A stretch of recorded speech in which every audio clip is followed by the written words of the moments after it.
तो फिर से एक बार आप लोगों को स्वागत है अपना चैनल जेपीएससी विद अमन में। यह क्लास जो सेमेस्टर 4 वाले स्टूडेंट के हेल्पफुल होंगे जिनका कोर 10 पॉलिटिकल साइंस होगा।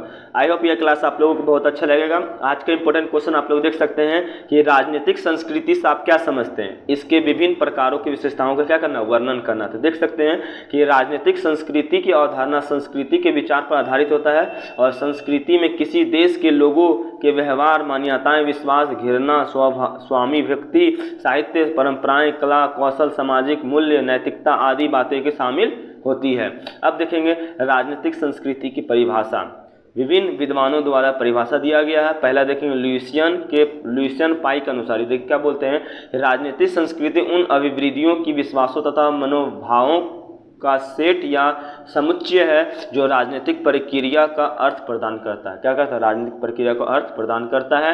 अब देखेंगे आर्म्ड और पॉवेल के अनुसार ये क्या बोलता है कि राजनीतिक संस्कृति किसी भी राजनीतिक प्रणाली के सदस्यों में राजनीतिक के प्रति व्यक्तियों के व्यवहारों तथा अभिमुखीकरण की पद्धति है। नर्स के अनुसार ये क्या बोलते हैं, राजनीतिक संस्कृति मुख्यतः शासकों, राजनीतिक संस्थाओं तथा प्रक्रियाओं की वैधता से संबंधित है। देखिए पामस का अनुसार देखिए राजनीतिक संस्कृति का संबंध राजनीतिक उद्देश्यों के प्रति क्रिया अनुकूल है, मतलब राजनीतिक क्रिया के प्रति अनुकूल। जल्दी सुनिए, जल्दी जितना सुनिएगा उतना आप लोगों को याद होते चलेगा, इसलिए हम जल्दी क्लास ले रहे हैं। इस प्रकार उपरोक्त परिभाषाओं के आधार पर निष्कर्ष निकलता है कि राजनीतिक संस्कृति राजनीतिक व्यवस्था के प्रति लोगों की अभिवृद्धि व रुचि है जो राजनीतिक विश्वास की भावना को आधारित करता है। मतलब जो क्या करता है, राजनीतिक विचार या विश्वास की भावना पर आधारित होता है। अब देखेंगे राजनीतिक संस्कृति के प्रकार। तो पहला देखिए संख्या व शक्ति के आधार पर। इस आधार पर राजनीतिक संस्कृति के दो भेद हैं माने जाते हैं। पहला अभिजात्मक संस्कृति। यह क्या होता है, देखिए यह संस्कृति इस मान्यता पर परिणाम है कि प्रत्येक शासन में गिने चुने लोग ही सत्ता के वास्तविक हैं और उनका राजनीतिक व्यवस्था तथा लोगों की जीवन शैली पर व्यापक प्रभाव पड़ता है। क्या प्रभाव पड़ता है, और यह संस्कृति समाज में विशिष्ट वर्ग के हितों की पोषण होने के साथ साथ जन सामान्य के प्रति अपना दृष्टिकोण ईमानदारी का बनाए रखती है, ईमानदारी रूप से बनाए रखता है। अब देखेंगे जन संस्कृति। ये क्या होता है कि यह संस्कृति लोकतांत्रिक अवस्थाओं को समेट हुए है और यह जन साधारण की आस्था एवं रचनात्मक वृद्धियों की घोतक होते हैं और इसमें प्रत्येक स्तर पर जनता के भावनाओं का ख्याल रखा जाता है। क्या रखा जाता है, ख्याल रखा जाता है। और विकसित देशों में यह संस्कृति देखने को मिलती है। जो विकसित देशों को उसमें यह संस्कृति देखने को मिल जाएगा आप लोगों को। देख रहे हैं निरंतरता व सात्व की दृष्टि से। इसमें क्या होता है, इस दृष्टि से राजनीतिक संस्कृति के 3 भागों में बांटा गया। एक परंपरागत संस्कृति,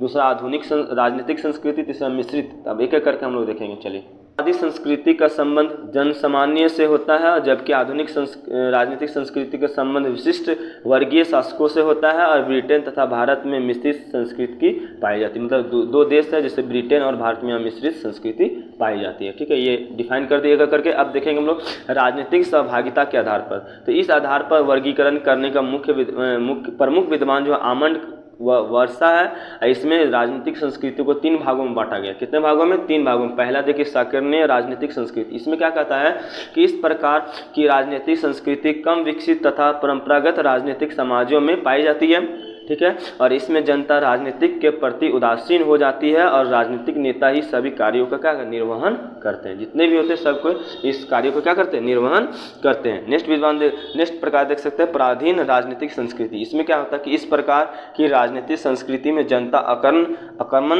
रहती है और वह शासकीय आदेशों को विश्वासवश सहन करती है और यह संस्कृति आश्रित उपनिवेशों में ही विद्वान होती है। ठीक है, आश्रित उपनिवेशों में ही क्या होता है, विद्वान होता है। हम लोग देखेंगे गुणात्मक स्वरूप के आधार पर। ये 3 प्रकार की होती है। पहला देखेंगे प्रौढ़ राजनीतिक। ये क्या होता है कि यह ब्रिटेन, ऑस्ट्रेलिया तथा नीदरलैंड में पाई जाती है। इसमें सैनिक शक्ति का प्रयोग नहीं किया जाता है। ठीक है, और इसके अंतर्गत शासन की सर्वोच्च सत्ता पर नागरिक सरकार का ही अधिकार होता है। ठीक है, नेक्स्ट पॉइंट देख सकते हैं कि विकसित राजनीतिक संस्कृति। ये क्या होता है कि यह संस्कृति मिश्रित अपजलिया और क्यूबा जैसे देश में पाई जाती है और इसमें राजनीतिक स्थिरता के साथ साथ सैनिक खतरों का डर रहता है। मिस्र हो गया, अल्जीरिया हो गया, क्यूबा जैसे देश में। ठीक है, जनता पर भय दिखकर उन्हें शांत करने का प्रयास किया जाता है, भय दिखाकर। और इसमें नागरिक सरकार पर संकट मंडराते रहते हैं। जितने भी नागरिक होते हैं इस पर संकट मंडाते रहते हैं। ठीक है। निम्न राजनीतिक संस्कृति, इसमें क्या होता है कि यह संस्कृति उन राजनीतिक समाजों में पाई जाती है जहां लोकमत सशक्त नहीं होता, जैसे ऐसे देश में राजनीतिक संस्थाएं बहुत कमज़ोर होती है। सीरिया, वर्मा, इंडोनेशिया, पाकिस्तान आदि देश ऐसी संस्कृति पाई जाती है। तो ये नाम आप लोग याद रखिएगा ना, जो एग्जाम में आप लोगों को मोस्ट इंपोर्टेंट लिखना ही पड़ेगा, है ना। संस्कृति के विशेषता देखिए, ये क्या है, पहला देखेंगे राजनीतिक संस्कृति एक व्यक्तिपरक धारणा है क्योंकि इसमें लोगों के विचारों, विश्वासों व मूल्यों का अध्ययन किया जाता है। ठीक है। नेक्स्ट पॉइंट देख सकते हैं कि राजनीतिक संस्कृति एक व्यापक धारणा है क्योंकि वह राजनीतिक व्यवहार के अनेक तत्वों को अपने समेट रहती है। नेक्स्ट पॉइंट देख सकते हैं कि राजनीतिक संस्कृति सामान्य संस्कृति का ही एक अंश होता है। नेक्स्ट पॉइंट देख सकते हैं कि राजनीतिक संस्कृति का अर्थ प्रत्येक राजनीतिक व्यवस्था में अलग अलग होता है। नेक्स्ट पॉइंट देख सकते हैं राजनीतिक संस्कृति एक अभूत नैतिक अवधारणा है। ठीक है। नेक्स्ट पॉइंट देख सकते हैं राजनीतिक संस्कृति व राजनीतिक विकास में गहरा संबंध होता है।